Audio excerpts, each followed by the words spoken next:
हम लाहौर कलंदर्स की इतनी सारी बात कर रहे हैं तो let's hear it from the horses mouth. Lahore के जो सीईओ हैं आतिफ राना साहब, उन्होंने हमें ज्वाइन किया है। सबसे पहले वेलकम करते हैं आतिफ राना साहब आपको शो पे, और स्ट्रेट अवे आपसे सवाल कर लेते हैं कि लाहौर कलंदर्स की जो हम बात कर रहे हैं, हम कोशिश कर रहे हैं कि उन चीज़ों को पॉइंट आउट करें जिससे हेल्प हो लाहौर कलंदर्स को। आपको क्या लगता है, क्या रीजंस हैं आपके बुरा परफॉर्म करने की? लाहौर कलंदर की नाकामी की वजूहत जो है बैड लक है, बिकॉज हमने 5 मैच ऐसे खेले हैं जो लास्ट ओवर फिनिशिंग थी, तो वो किसी तरफ भी जा सकते थे। Unfortunately we end up at losing है। और उसके साथ साथ जो हमारे की प्लेयर्स थे वो इंजर्ड हो गए। हारिस इंजर्ड हो गया, डेविड विजय इंजर्ड हो गया, ताहिर बेग इंजर्ड था, राशिद खान नहीं आ सके। और जो हमने रिप्लेसमेंट ली दैन लॉरेंस, वो उनको नेशनल ड्यूटी पे बुला लिया। उसके बाद राजा पक्सा को एलओसी नहीं मिला। सो काफ़ी कुछ हुआ, बट फिर भी अपने लोगों को एंटरटेन किया और बड़े क्लोज मैचेस खेले। लाहौर कलंदर सर, बैटिंग हमें लगा कि बैटिंग में भी फ़खर जमान और अब्दुल्ला शफीक की क्योंकि फॉर्म इतनी अच्छी नहीं चल रही थी, रन्स नहीं हुए। बॉलिंग भी हमें लगा कि स्ट्रगल करते हुए दिखी। आपको लगता है कि आपकी टीम थोड़ा अंडर प्रेशर खेली है? नहीं, अनलकी रहे हैं उसमें। कोई किसी एक शुरू में तो हमारी कुछ फील्डिंग के लैप्सेस हुए हैं, बिकॉज उसकी वजह ये थी कि शाय होप जो है, जो पूरे टूर्नामेंट के लिए अवेलेबल थे ड्राफ्ट में, वो अनफॉर्चुनेटली बीपीएल खेलने चले गए। तो कुछ इनिशियल मैचेस में हमें उनकी रिप्लेसमेंट कॉल करनी पड़ी, जो कि उतनी कंपैरेटिव नहीं थी जितने वो थे। तो ओवरऑल अगर आप देखें तो बस बैड लक ही है, क्योंकि यही टीम थी, यही लीडरशिप थी जिसने बैक टू बैक हिस्ट्री में पहली दफ़ा चैंपियनशिप जीती। बट अनफॉर्चुनेटली इस दफ़ा वो जो एक जो क्लिक होता है, जो कि आप इनिशियल के 2-3 मैचेस में अगर आप right side of the winning पे आ जाते हैं तो फिर आपको मोमेंटम मिल सकता है। वो अनफॉर्चुनेटली वो मोमेंटम नहीं मिला हमें, और बस इसी तरह वो नहीं उसको फिनिश कर पाए। आतिफ साहब, हारून रशीद साहब हमारे साथ शो पे होते हैं और फरीज भी हमारे साथ शो पे हैं। आज हम डिस्कशन कर रहे थे, उसमें ये बात आई कि टीम्स जो है वो ड्राफ्ट के वक्त बनती हैं। क्या हम ये एक्सपेक्ट करें कि लाहौर में अब अगले साल, अगले सीजन के लिए बहुत ज़्यादा चॉपिंग एंड चेंजिंग होने वाली है? नहीं, ऐसा जैसा कुछ भी नहीं है। आप देखें, जो यही टीम थी ना जिसने हमें बैक टू बैक चैंपियनशिप जिताई, जो मैं आपको बता रहा था। अनफॉर्चुनेटली वो फखर उस तरह की फॉर्म में नहीं आ सके, और फिर मैंने जैसे आपको बताया कि बहुत से हमारे की प्लेयर जो थे वो की मोमेंट्स पे इंजर्ड हो गए।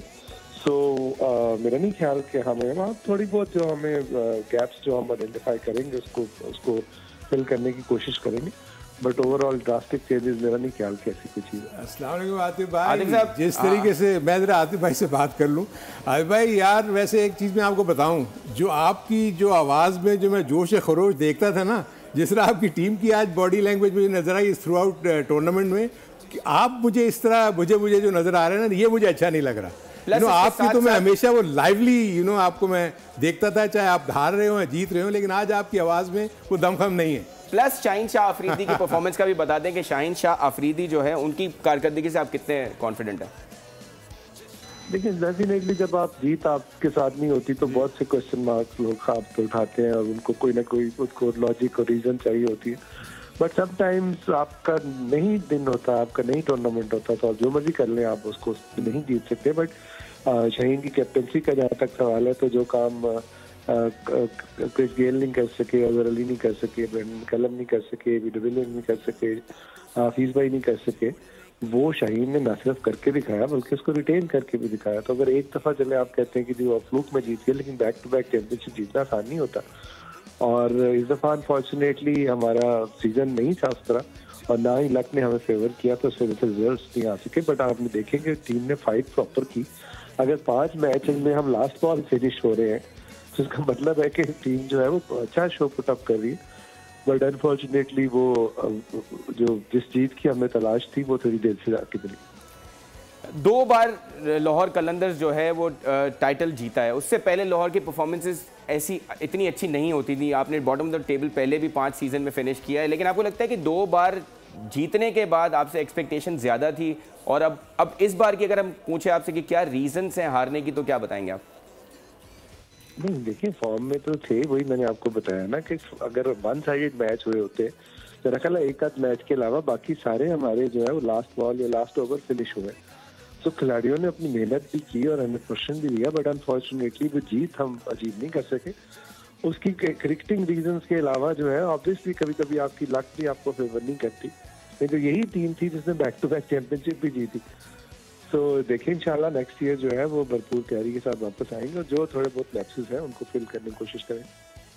आतिफ साहब, एक बात तो ज़रूर है लाहौर कलंदर्स के साथ कि कलंदर्स की टीम जो है वो पूरा साल एक्टिव रहती है और मैचेस हारें या जीतें इंजॉय करते हैं। अब क्योंकि आपकी टीम तो नहीं है टॉप 4 में, आपको क्या लगता है कौन सी टीम चैंपियन बन सकती है?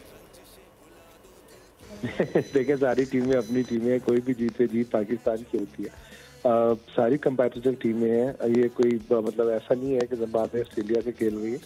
ये सारी टीमें जो है बहुत अच्छी टीमें हैं और ऑन द डे जो बेहतर परफॉर्म करेगा वो जो है वो चैंपियन बनेगा। थैंक यू आतिफ साहब, बहुत बहुत शुक्रिया। सब्सक्राइब करें और बेल दबाएं ताकि कोई खबर रह न जाए।